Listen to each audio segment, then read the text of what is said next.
আমার অনেকগুলো নাম আছে, আর তাদের মধ্যে একটি হলো যুদ্ধ বিমুখ। এই কথা আপনারা সবাই জানেন। দাদাও আমাকে বলেছেন যে তুমি এরকম কিভাবে যুদ্ধক্ষেত্র থেকে মুখ ঘুরিয়ে পালাতে পারো কানাই। দেখুন, যেটা সময়ের দাবি ছিল আমি সেটাই করেছি। যদি আমি রণভূমি ত্যাগ করে না পালাতাম, তাহলে কে জানে কত সৈনিক নিজেদের প্রাণ হারাতেন, কে জানে কতগুলি পরিবার নিজেদের বাঁচার আশা হারাতেন, কে বলতে পারে হয়তো কত প্রাণী এই সংসার ত্যাগ করতেন। আর তাই কখনো কখনো যুদ্ধ বিমুখ হওয়াই শ্রেয়। কখনো জীবনের ক্ষেত্রেও এটা প্রযোজ্য। যদি দূরে চলে গেলে আপনার সম্ভাবনা বৃদ্ধি পায়, তাহলে দূরে চলে যান। দূরে চলে যান সেই সকল ব্যক্তিদের থেকে যারা কথায় কথায় আপনাকে অপমান করেন, আপনার নিন্দা করেন, আপনাকে বাধা দেওয়ার চেষ্টা করেন, আপনাকে ছোট করেন। কারণ তাদের সাথে থেকে, সেই সকল ব্যক্তিদের সাথে থাকলে যারা আপনার মূল্য বোঝেন না, আপনি নিজের আত্মসম্মান, নিজের আত্মবিশ্বাস, নিজের ব্যক্তিত্বকে নত করে ফেলবেন। দূরে চলে যান সেই সকল সংঘর্ষ থেকে, সেই সকল পরিস্থিতি থেকে যাদের সম্মুখীন হয়ে আপনি কোনো পরিণামেই পৌঁছতে পারবেন না। যদি আপনি এইভাবে যুদ্ধ বিমুখ হয়ে উঠতে পারেন, যদি এই প্রবৃত্তি আপনি নিজের মধ্যে জাগ্রত করতে পারেন, তাহলে আপনার সামনে সেই যুদ্ধ চলে আসবে যাতে বিজয় লাভ করে আপনি নিজের অস্তিত্ব খুঁজে পাবেন। আর সেটাই হলো সবথেকে বড় জয়লাভ। আসুন আমার সাথে ভালোবেসে বলুন, রাধা রাধা। মানুষ একটা অত্যন্ত শ্রেষ্ঠ কর্ম করতে পারেন, সেটা হলো ভুলে যেতে পারা। আর সেটা বরদানের চেয়ে কম কিছু নয়। মানুষকে যখন কোনো কারণে নিজের প্রিয়জনদের থেকে দূরে যেতে হয়, তখন মনে দুঃখ জাগ্রত হয়। তিনি সেই দুঃখকে ভুলতে পারেন। কখনো কোনো সম্পর্ক থেকে যদি দুঃখ পেয়ে থাকেন, তখন সেই দুঃখকে ভুলতে পারেন। কিন্তু এই সংসারের প্রত্যেক আবেগ, প্রত্যেক বস্তু ভুলে যাওয়া উচিত নয়। বিশেষ করে আমাদের প্রিয়জন, আমাদের পরিবারের সদস্য। যখন এই সংসার থেকে ওনারা চলে যান, তখন যে সৎকর্ম ওনারা করেছেন, যে প্রেরণা ওনারা আমাদের প্রদান করেছেন, কখনো ভুলে যাওয়া উচিত নয়। যখন আপনি কোনো উঁচু স্থানে পৌঁছে যান, আপনি সাফল্য লাভ করেন, তখন সেই সকল বন্ধুদের ভোলা উচিত নয় যারা আপনার সাথে আরম্ভ থেকে ছিল, যারা সব সময় আপনাকে সাহায্য করেছে। আর সবথেকে গুরুত্বপূর্ণ কথা, আপনার বয়স যতই বৃদ্ধি পাক না কেন, মাতা পিতাকে কখনো ভুলবেন না। আপনি যতই বড় হন না কেন, আপনি তাদের সন্তানই থাকবেন। অভিজ্ঞতার দিক থেকে ওনাদের থেকে ছোটই থাকবেন। তাই সবসময় নিজের মাতা পিতাকে নিজের সাথে রাখুন, কখনো তাদের ভুলবেন না। সেই সকল ব্যক্তিদের ভুলে যাবেন না যারা দুঃখের দিনে আপনার সাথে ছিল, তবেই জীবনে সুখ পাবেন। আসুন আর আমার সাথে ভালোবেসে বলুন, রাধা রাধা। এই সংসারে সব থেকে বড় ব্যক্তি কে? আপনি বলবেন, এ কেমন ধরনের প্রশ্ন? কিন্তু এটা হলো সব থেকে উচিত প্রশ্ন। কেউ এর উত্তর দেবে যে সেই মহাপ্রতাপী রাজা, তিনি হলেন সব থেকে বড় ব্যক্তি, সেই বড় রাজনীতিবিদ, তিনিই সব থেকে বড় ব্যক্তি। আমি আপনাকে জানাই যে সংসারের সব থেকে বড় ব্যক্তি হলেন তিনি, যার সাথে দেখা করলে আপনি নিজেকে ছোট মনে করবেন না। কোনো ব্যক্তি যিনি সব থেকে বেশি শক্তিশালী, আপনি যদি তার সামনে যান, তাহলে উনি আপনার অন্তরের শক্তিকে বাইরে বের করে আনবে, আপনার অন্তরের লুকিয়ে থাকা শক্তিকে জাগ্রত করতে প্রেরণা প্রদান করবে। তিনি হলেন বড় ব্যক্তি, তিনি হলেন মহান ব্যক্তি। তিনি নন যিনি নিজের বল এবং ঐশ্বর্য দ্বারা আপনাকে তার সামনে ছোট প্রমাণ করবেন। এবং সেই জন্য মহাদেব আমার আরাধ্য হলেন আমার খুব প্রিয়।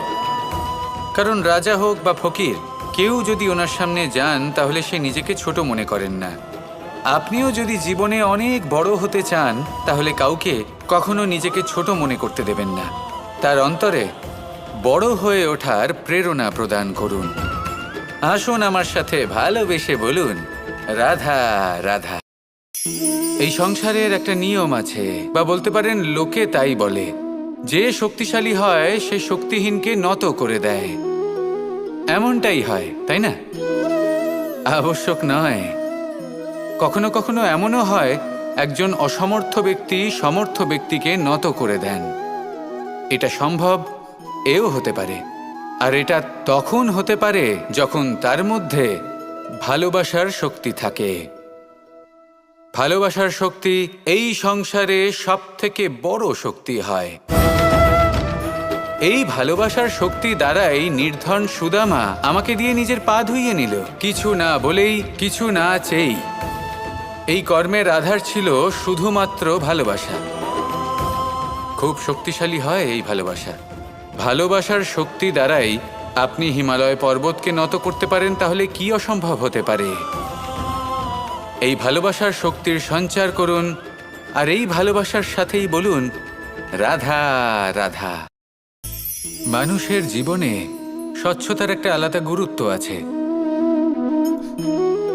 যদি আপনি নিজেকে স্বচ্ছ রাখেন তাহলে আপনার নিজেরও ভালো লাগবে, সামনের ব্যক্তিরও ভালো লাগবে, একটা অন্যরকম প্রভাব পড়বে। কিন্তু একজন শ্রেষ্ঠ ব্যক্তি কিভাবে হয়ে ওঠা সম্ভব? যার মধ্যে গুণ আছে, শিক্ষা আছে, শুভ চেতনা আছে, যিনি সৎকর্ম করেন।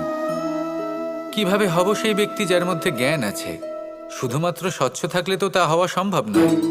প্রথমে আপনাকে বুঝতে হবে যে মানুষের মধ্যে 4টি মূল তত্ত্ব আছে। প্রথম হলো তার শরীর, যার দ্বারা উনি যে কোনো কর্ম করে থাকেন। দ্বিতীয় তত্ত্ব হলো তার মন, যার দ্বারা কোনো কর্ম করার জন্য সে নিজেকে প্রেরণা দিতে থাকে। তৃতীয় তত্ত্ব হলো বুদ্ধি, যে কর্ম আমরা করতে চাই, যে লক্ষ্যে আমরা পৌঁছতে চাই, সেটা আমরা কিভাবে কোন পথে করব সেটা স্থির করা যায় বুদ্ধি দিয়ে। আর চতুর্থ তত্ত্ব হলো আত্মা। আত্মা হলো এমন এক তত্ত্ব যার কোনো সমাপ্তি নেই। আত্মা হলো অজয়। কিন্তু এরও শুদ্ধিকরণের প্রয়োজন হয়। এই 4টি তত্ত্বের শুদ্ধিকরণ করতে থাকুন, এদের নির্মল রাখুন, শুদ্ধ রাখুন। এবং এটা কিভাবে হবে? শুভ চেতনা দ্বারা, জ্ঞানের দ্বারা, এবং সবথেকে বেশি গুরুত্বপূর্ণ প্রেমের দ্বারা। আসুন আমার সাথে ভালোবেসে বলুন, রাধা রাধা।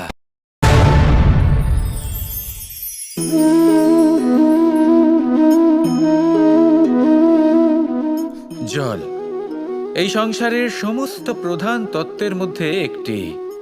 এই জল যে কোনো জ্বালা দূর করে, আগুনকে নিভিয়ে দেওয়ার ক্ষমতা রাখে, অবিরল অবিচলভাবে প্রবাহিত হতে পারে, একে কেউ বাধা দিতে পারে না।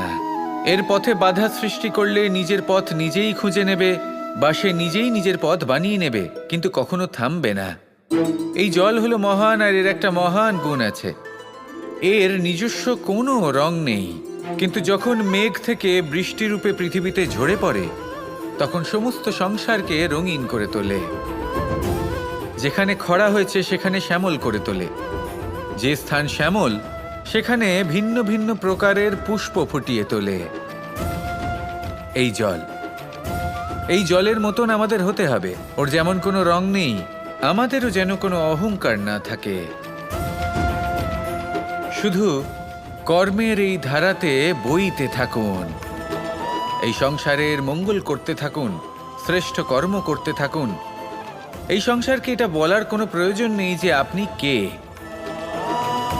আপনি যদি কর্ম করতে থাকেন তাহলে এই সংসার নিজে থেকেই আপনার মূল্য জানতে পারবে, আর তখন এই মন প্রসন্ন হয়ে বলবে, রাধা রাধা। একদিকে হলো আঙুর আর অন্যদিকে কিশমিশ। দেখতে গেলে এই দুটোই সবারই খুব প্রিয়, শিশু হোক, যুবক হোক, বা কোনো বৃদ্ধ ব্যক্তিই হোক না কেন। আর দেখতে গেলে এই কিশমিশ, এটা আঙুর থেকেই আসে, তারই অন্য একটি রূপ। কিন্তু কখনো হাটে যান আর গিয়ে জিজ্ঞেস করুন যে এই কিশমিশ আর আঙুর, এই দুইয়ের মধ্যে অধিক মূল্য কার? আপনিও নিশ্চয়ই জানবেন যে কিশমিশের মূল্য আঙুরের থেকে অনেক গুণ বেশি। এবার এরকম কেন হয়? এর পেছনে কি কারণ থাকতে পারে? একদিকে হলো সেই আঙুর যা টাটকা অবস্থায় গাছ থেকে পেড়ে খাওয়া যায়, আর অন্যদিকে হলো কিশমিশ যাকে মাসের পর মাস রোদে ফেলে রাখা হয়। একদিকে আঙুর যা কিনা অত্যন্ত রসালো, আর কিশমিশে কোনো রসই নেই। একটি হলো অত্যন্ত কোমল এবং সুন্দর, অন্যটি অমসৃণ এবং তাতে বিন্দুমাত্র সৌন্দর্য নেই, তাও তার মূল্য বেশি। এইসব কেন হয়? এই কারণেই হয় কারণ সেই আঙুর অনেক মাস পর্যন্ত রোদ সহ্য করে থাকে, কষ্ট সহ্য করে থাকে, তবেই সেই আঙুর কিশমিশে পরিণত হয়। এবার জীবনের কড়া রোদ যাকে সহ্য করতে হয়, তার সাথেও এটাই হয়ে থাকে। তারও মূল্য আপনা থেকেই বৃদ্ধি পায়। আপনার জীবনে আপনার গুণ, আপনার প্রতিভা, তা অত্যন্ত গুরুত্বপূর্ণ। কিন্তু যখন আপনি অভিজ্ঞতা লাভ করেন, তখনই সেই অভিজ্ঞতা আপনার গুণ এবং প্রতিভাকে আরও অনেক বেশি শ্রেষ্ঠ করে তোলে। তাই জীবনের কঠোর রোদের মধ্যেও দাঁড়িয়ে থাকাটা শিখে নিন, সাহসের সাথে কঠিন পরিস্থিতির সম্মুখীন হওয়াটা শিখে নিন। ঠিক এইভাবেই অভিজ্ঞতা লাভ করতে হয়, আর এই অভিজ্ঞতা আপনার মূল্য বৃদ্ধি করতেই থাকবে, করতেই থাকবে। আর তখন এই মন প্রসন্ন হয়ে বলবে, রাধা রাধা। আমাদের সকলের জীবনেই দুই ধরনের ব্যক্তি থাকেন, বন্ধু এবং শত্রু। তারা হলেন আমাদের প্রিয় বন্ধু, যারা আমাদের জীবনে সবসময় আমাদের পাশে থাকেন। কখনো কখনো আমরা তাদের জন্য কিছুই করি না, তাও তারা আমাদের আনন্দ প্রদান করেন, ভালোবাসা প্রদান করেন। আর অন্যদিকে থাকে আমাদের শত্রু।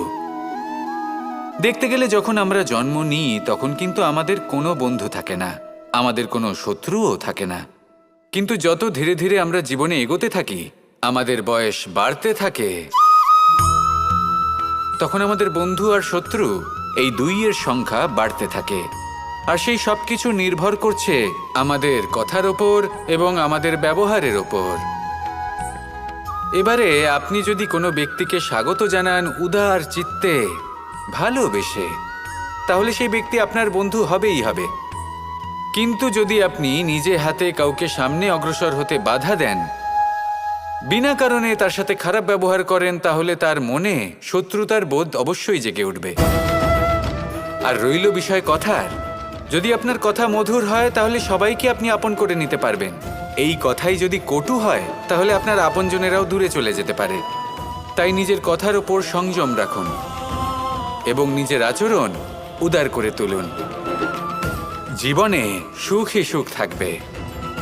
আসুন আমার সাথে ভালোবেসে বলুন, রাধা রাধা। এই সংসারে যখনই কোনো সমস্যা আসে, তখন আমরা আমাদের সব থেকে বড় সম্বলের কাছে আশ্রয় খুঁজি, তা হলো আমাদের বিশ্বাস। এবার প্রশ্ন হলো এটাই যে এই বিশ্বাস কার উপর করা যেতে পারে? পরিবারের ওপর, বন্ধুর ওপর, নাকি তাদের ওপর বিশ্বাস করা উচিত যাদেরকে আমরা কখনো সঙ্গ দিয়েছি? দেখুন, এই সংসারে বিপদের সম্মুখীন হলে কে আপনাকে সাহায্য করবে সেটা নির্বাচন করা আপনার হাতে নেই। সেটা সেই সকল ব্যক্তির উপর নির্ভরশীল যে তারা আপনাকে সাহায্য করবে নাকি করবে না। অর্থাৎ যখনই কোনো বিপদ আসে, সর্বপ্রথম তার সম্মুখীন আমাদের নিজেকেই হতে হয়, আর তার জন্য প্রস্তুত থাকা প্রয়োজনীয়। সেই শক্তি, সেই সাহস অর্জন করা প্রয়োজনীয়। দেখুন, যখনই অন্ধকার আসে, তখন সবার আগে কে আপনাকে ত্যাগ করে চলে যায়? আপনার নিজেরই ছায়া। এই অন্ধকারের সম্মুখীন হতে হয় অন্তরের প্রদীপের দ্বারা, অন্তরের আত্মা দ্বারা। তবেই আপনি অন্ধকারের ওপর জয়লাভ করতে পারবেন। সেই জন্য যে বিপদই আসুক না কেন, নিজেকে তার জন্য প্রস্তুত রাখা উচিত। সেই সাহস নিয়ে আসুন। এমন কোনো বিপদ নেই যা আপনাকে ভেঙে দিতে পারে। আসুন আমার সাথে ভালোবেসে বলুন, রাধা রাধা। এই সংসারে সব থেকে ভয়ানক এবং গভীর অন্ধকার কোনটা? সেটা যখন মেঘ সূর্যকে ঢেকে দেয় এবং সংসার অন্ধকারাচ্ছন্ন হয়ে ওঠে, নাকি তখন যখন সূর্যাস্তের সময় ঘনিয়ে আসে, সূর্য ঢলে যায় এবং এই সংসারে অন্ধকার ছেয়ে যায়, নাকি সেই অমাবস্যার রাত্রি যখন চতুর্দিকে ঘন অন্ধকার থাকে এবং চন্দ্রমার প্রকাশ কোথাও থাকে না। না, এই সংসারে সব থেকে বেশি ভয়ানক অন্ধকার হলো মানসিকতার অন্ধকার। মানসিকতা খুব গভীর একটা বিষয়। এই মানসিকতাই সত্যের রূপ ধারণ করে এবং আমাদের এই মানসিকতা এবং বিবেকে একটা সূর্য থাকে। যদি আমরা এটা জীবন থেকে বের করে ফেলি তাহলে নিরাশা, হতাশা, অসফলতা এর এমন এক ঘন অন্ধকারে আমরা ফেসে যাব যে তার থেকে বাইরে বের হওয়া প্রায় অসম্ভব ব্যাপার হয়ে দাঁড়াবে। বড়ই কঠিন হয় সেই সময়। সেই জন্য ইতিবাচক মনোভাব থাকা খুব প্রয়োজনীয়। এটা ভাববেন না যে এটা আমার সাথে কেন হলো, এই সমস্যা কেন এলো, ওই ব্যক্তি আমার সাথে এটা কেন করলেন। এটা ভাবুন যে আমি জীবনে যে পরিস্থিতিতে দাঁড়িয়ে আছি তার থেকে আমি ঠিক কিভাবে বাইরে বেরোতে পারবো। যতই ঘন অন্ধকার থাকুক না কেন, খুব ছোট একটা প্রদীপের প্রকাশ আমাদের পথপ্রদর্শক হয়ে দাঁড়াতে পারে। আর আমাদের জীবনে এই ছোট্ট একটা প্রকাশ হলো আশা। এই আশার একটি কিরণ আমাদের অত্যন্ত গাঢ় অন্ধকারেও পথ দেখাতে পারে। তাই এই আশাকে সবসময় মনে প্রজ্বলিত করে রাখুন। গাঢ় থেকে গাঢ় অন্ধকারের সাথে, কঠিন থেকে কঠিনতর সমস্যার সাথে লড়াই করুন, সামনে এগিয়ে চলুন আর আমার সাথে ভালোবেসে বলুন, রাধা রাধা। শত্রুতা। একজন মানুষ অন্য মানুষের সাথে শত্রুতা করে বসেন। দুজন ঘনিষ্ঠ বন্ধু। এমনও এক সময় আসতে পারে যখন এনারা একে অপরের শত্রু হয়ে ওঠেন। এর অনেকগুলো কারণ হতে পারে, কিন্তু মূল কারণ হলো আলোচনা। আগে হ্যাঁ, আপনি যদি কারোর বিষয়ে আলোচনা করেন তাহলে সে আপনার শত্রু হয়ে যেতে পারে। এবার মনে একটা প্রশ্ন আসতে পারে যে এটা কিভাবে সম্ভব হতে পারে। আলোচনা, এটা তো অত্যন্ত জরুরি। যদি আমি নিজের বন্ধুর খারাপ কাজের বিষয়ে আলোচনাই না করি তাহলে সে শুধরবে কি করে? এ কথা সত্যি যে আলোচনা আবশ্যক, কিন্তু তার থেকেও বেশি গুরুত্বপূর্ণ এবং আবশ্যক হলো আপনার এই সিদ্ধান্ত এটাই যে আপনার এই আলোচনা কোন স্থানে করবেন। যদি এটা সবার সামনে করবেন ভাবেন তাহলে তা অপমানও হয়ে যেতে পারে। যদি এটা আলাদাভাবে করেন তাহলে তা পরামর্শ হয়ে যায়। অপমান কেউ স্বীকার করতে পারেন না, কিন্তু পরামর্শ সকলের ভালো লাগে। তাহলে যদি আপন কারোর জন্য ভালো কিছু চান, কাউকে শুধরে দিতে চান, আর আপনার মনে হয় আলোচনা আবশ্যক, তাহলে সর্বপ্রথম সময়, পরিস্থিতি আর স্থানের কথা মনে রাখবেন। নয়তো এই আলোচনা আপনাকে খুব ভোগাতে পারে। তাহলে আসুন আমার সাথে ভালোবেসে বলুন, রাধা রাধা। আপনার জীবনেও কি সমস্যা রয়েছে? অবশ্যই থাকবে। প্রত্যেকের জীবনেই সমস্যা থাকে। প্রত্যেক মানুষ জিজ্ঞাসাও করেন যে এই সমস্যা আসলে কি আর কেন আসে এ জীবনে। আপনাকে একটা কথা বলে দিই যে সমস্যা আসলে সেটা নয় যা আপনার পথে বাধা সৃষ্টি করে, বরং সমস্যা হলো সেটাই যেটা আপনি তখন দেখতে পান যখন আপনার একাগ্রতা আপনার পথ থেকে, আপনার লক্ষ্য থেকে সরে যেতে থাকে। আর এই সমস্যাগুলি দূর করার জন্য, এর সমাধান করার জন্য একটাই পথ আছে। নিজের সমস্ত ভাবনা আরো একবার একাগ্র করুন নিজের পথের দিকে, নিজের লক্ষ্যের দিকে। আপনার সমস্ত ভাবনা যদি কেন্দ্রীভূত হয় নিজের লক্ষ্যে, তাহলে এই সমস্যা দূরে থাকবে। যদি এরকম না হয়, যদি আপনার মন একটু অন্যদিকে চলে যায়, তাহলে এই সমস্ত সমস্যা আবার সামনে চলে আসে আর বাড়তেও থাকে। দেখুন, যেখানে আপনার লক্ষ্য রয়েছে, বাণ যদি সেখানেই চালাতে হয়, তাহলে দৃষ্টি তো সেদিকেই রাখতে হবে। তবেই তো আপনি সেই লক্ষ্য ভেদ করতে পারবেন। সেই জন্য মনে রাখবেন, সর্বদা লক্ষ্য রাখবেন নিজের পথে, সেই পথেই সামনে এগোতে থাকুন নিজের লক্ষ্যের দিকে। আপনি যত সামনে এগোতে থাকবেন এই সমস্যা তত পিছিয়ে যাবে। তাহলে আসুন আমার সাথে ভালোবেসে বলুন, রাধা রাধা।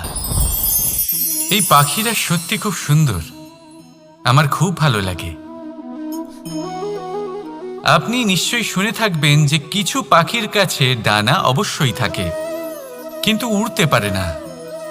তারা চায় উঁচু আকাশে উড়ে বেড়াতে এবং মেঘেদের সাথে কথা বলতে, করতেই পারে না। এবার এই সংসারেও পাওয়া যায় ঘুড়িও। এদের মধ্যে না জীবন আছে, না প্রাণ আছে, আর না আছে ডানা, কিন্তু এরা আকাশের সাথে কথা বলে, হাওয়ার বেগের সাথে কথা বলে, আনন্দ করে, উৎফুল্ল হয়ে ওঠে। আকাশে জীবনের কিছু মুহূর্ত কাটায়। তার কারণ কি হতে পারে? কারণ হলো সুতো। এই সুতো যদি সঠিক হাতে থাকে তাহলে এই কাগজের তৈরি ঘুড়িও আকাশের উচ্চতায় উড়ে বেড়াতে পারে। এবার এই সুতো আসলে কি? এই সুতো হলো আসলে ভালোবাসা। এই সুতো হলো আসলে বিশ্বাসের। আর এটা আপনি দিয়ে থাকেন তাদের হাতে যাদের আপনি বিশ্বাস করেন, যাদের আপনি নিজের সর্বস্ব দিয়ে দেন। ভেবে দেখুন, এই ভালোবাসা আর বিশ্বাসের সুতো আপনি যদি সঠিক মানুষের হাতে দিয়ে দেন তাহলে আপনি অনেক উচ্চতায় উঠতে পারবেন, আকাশের উচ্চতায় উড়ে বেড়াতে পারবেন, মেঘের সাথে কথা বলতে পারবেন, পাখিদের মতো উড়তে পারবেন, যা ইচ্ছে তাই করতে পারবেন।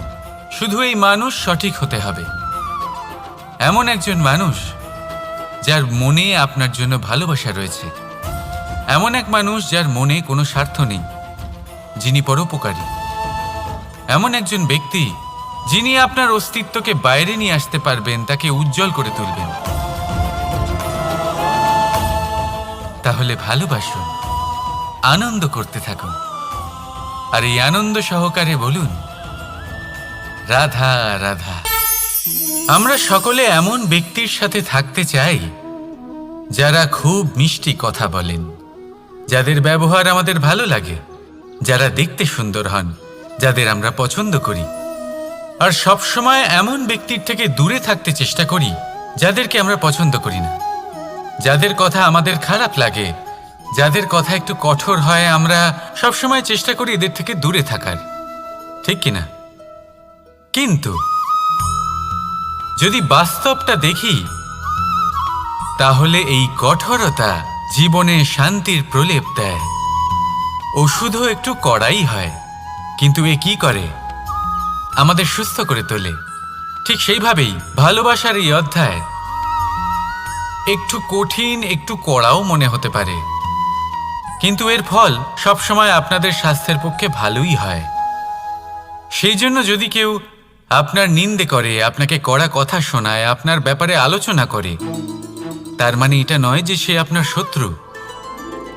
হতে পারে তিনি আপনার বন্ধু হন, আপনার জন্য ভালো চান, আপনাকে শুধরে নিতে চান, আপনার মধ্যে কোনো পরিবর্তন দেখতে চান। সেই জন্য কখনো কারোর কথা শুনে বা কাউকে দেখে প্রাথমিকভাবে এই সিদ্ধান্ত নেবেন না যে তিনি আপনার শত্রু হন নাকি আপনার বন্ধু হন। এমনও শত্রু হয়ে থাকেন যে গুড়ের মতো মিষ্টি মিষ্টি কথা বলে আসলে আপনাকে বিষ পান করিয়ে দেবেন। আর এমনও বন্ধু থাকেন যারা আসলে নিমের মতো কড়া কথা বলেন কিন্তু আপনাকে অমৃত পান করান।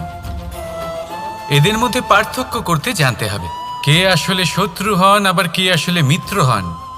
এই পার্থক্য যখন আপনি করতে শিখবেন তখন আপনি এই সংসারের সব থেকে সুখী প্রাণী হয়ে উঠবেন। এই পার্থক্য বোঝা সহজ নয়, কিন্তু অবশ্যই আবশ্যক। রাধা রাধা। অসুখ। এমন কোনো মানুষ আছেন এই সংসারে যার অসুখ করে না? প্রত্যেক মানুষ কখনো না কখনো অবশ্যই অসুস্থ হয়েছে, তার এই শরীর রোগের শিকার অবশ্যই হয়েছে। এবারে দেখুন, এই রোগ আসে আবার এই রোগ চলেও যায়, কিন্তু সেই রোগ আমাদের কষ্ট দিতে কেন সক্ষম হয়? কারণ হলো স্বচ্ছতা। যদি এই স্বচ্ছতা শরীরে না থাকে তাহলে মানুষকে শারীরিক কষ্ট পেতেই হবে। ঠিক সেইভাবেই অত্যন্ত প্রয়োজনীয় হলো এই স্বচ্ছতা যেন মনেও থাকে। যদি এই স্বচ্ছতা মনে না থাকে তাহলে মানুষ চারিত্রিকভাবে কষ্ট সহ্য করেন। এবারে নিবারণ কি হতে পারে? বড়ই সহজ এর উপশম। যদি রোগ শরীরে হয় তাহলে সর্বপ্রথম স্বচ্ছতা বজায় রাখতে শিখুন। এই শরীরকে পরিষ্কার রাখতে শিখুন। বিচক্ষণতার সাথে এই রোগের সম্মুখীন হন। ভয় পাওয়ার কোনো দরকার নেই।